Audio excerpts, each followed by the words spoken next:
Helluva Boss is back in action with episode 3 of its second season, this one focusing on Moxie's family in the Greed Ring with a lot of surprises and twists. My name is Impcut, hit that subscribe button, and today we're going to talk about the strange bisexual relationship of Moxie, Millie, and their ex-boyfriend, Chaz.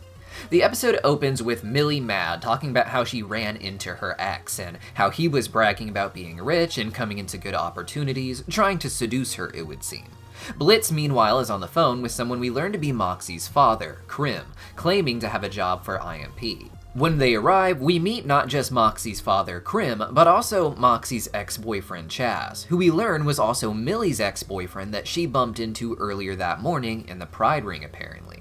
On the way there, we got a quick look at the Ring of Greed, with perhaps a wider look at it than any other ring and how it operates. We got to see the very normal communities of greed, which, despite the pollution of the factories in the distance, seem pretty nice overall, despite just outside those communities being something of a wasteland where loan sharks do their dirty dealings and train together. We even got to see that there is a helicopter elevator that allows helicopters to travel from one ring to another, somewhat proving that the rings aren't physically layered on top of each other, and that the elevator system really does transport you upwards and downwards, not through some portal to another realm or dimension as some fans continue to speculate.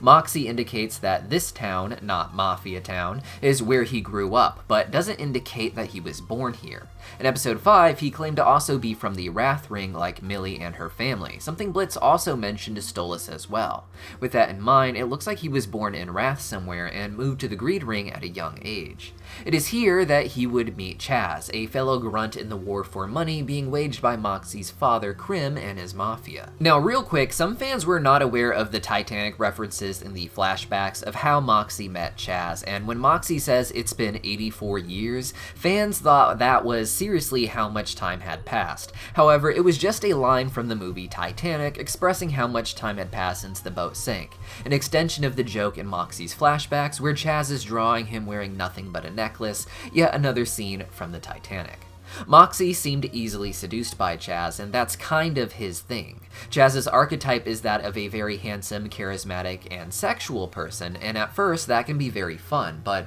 once you get past the handsome part, the charismatic part just becomes about achieving the sexual goal, about trying to seduce you, but that does not mean that person is there for you. This was proven when Moxie got trapped while robbing a bank with Chaz, and Chaz chose to absolutely abandon Moxie there, leading to Moxie being thrown in jail. Here, Moxie would meet Blitz and apparently break out together, leading to Moxie's life working with Blitz, and there will be a full video breaking that down later. We know that at some point Moxie would meet Millie from here and would be quick to marry her, as their 1-year anniversary seems to be about 1 year into working at IMP. It was not explicitly stated when Millie and Chaz actually dated, and it's possible they even dated while Chaz and Moxie were together, as Chaz doesn't seem to really care for boundaries in a relationship, and I doubt he was ever just seeing Moxie. That being said, I think that after Chaz abandoned Moxie, he may have met Millie shortly after. They would have dated for a little while, and later breaking up with Chaz, she would quickly meet Moxie and find him to be a refreshing change, so much so that she was ready to settle down with him, as was Moxie. Here in the present, Chaz seems happy to try and seduce both Moxie and Millie, really emphasizing that what matters to him is pleasure as opposed to fulfillment.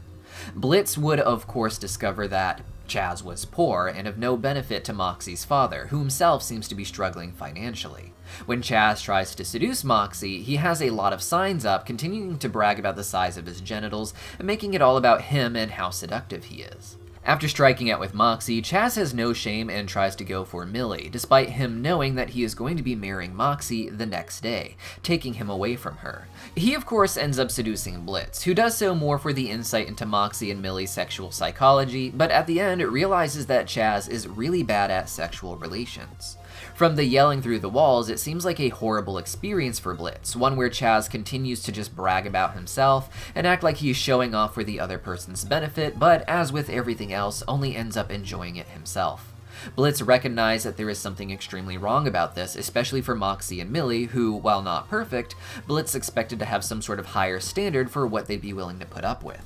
Because of this, Blitz assumes that Chaz is hiding something and goes looking for it, and instead of finding anything really new, he just seems to find evidence that emphasizes what Chaz's nature clearly is. By the time Blitz finds out that Chaz is in a lot of debt, most of us already knew that Chaz was quite a liar, not because of anything specific he said, but because of the way that he continuously plays with other people, uses them for his gratification, and does just about anything he can for it. It makes zero sense why he'd take his millions and marry into Moxie's family, no matter how rich they are or how greedy Chaz is. His best interest would be in keeping those millions for himself if he had them. Instead, they are just the latest in a series of lies he tells, constantly trying to exploit one lie for a bigger and bigger deal, use the lie for money to get into the family, and then use the family to get real money, and perhaps a relationship or even just sexual relations, as he tried to get with Millie at the beginning of the episode. Moxie ultimately chose to hide the truth of everything from Millie because he knows just how powerful and dangerous his father is, and in doing so, he gave Millie the chance to prove just how much better their relationship is than either of them had with Chaz. As we saw, Chaz was willing to abandon Moxie at really the smallest inconvenience, and while this did allow for Moxie to run away and start a life for himself, it was a reminder of what his entire life had been up to that point. Missions to make other men more rich, other men more happy, all at his expense, and he can be left behind at a moment's notice, no matter how loved they make him feel before that. And with Millie, we saw the reverse. Moxie had tried to do what he thought was best for Millie, and while he did eventually put his foot down with his father, it was Millie who got to come in and save the day. To not just stand by Moxie when he was in trouble, but to go on a murdering rampage and kill all of the loan sharks working for Moxie's father, Crim. One of which we even saw Millie turn into sushi. At the end of the day, Moxie and Millie's relationship is based on what they can do for each other and not what the other person can do for them, as was always the case for Chaz and perhaps a lot of the other people in Moxie's and even Millie's life.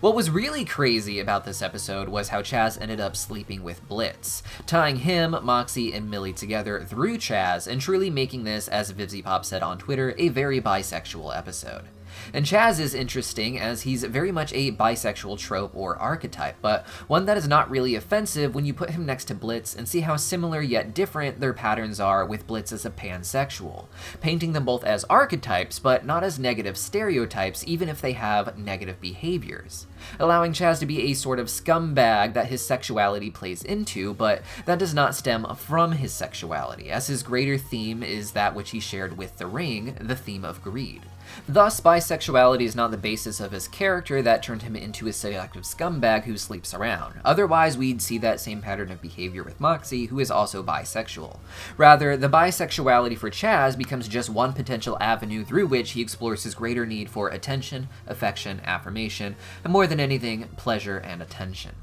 This is just a breakdown on Moxie and Millie's relationship with Chaz, but there will be more videos all week about the new episode, so click that subscribe button so you don't miss it. I have one tomorrow about what really happened to Moxie's mother that you are not going to want to miss, and I'll see you guys then.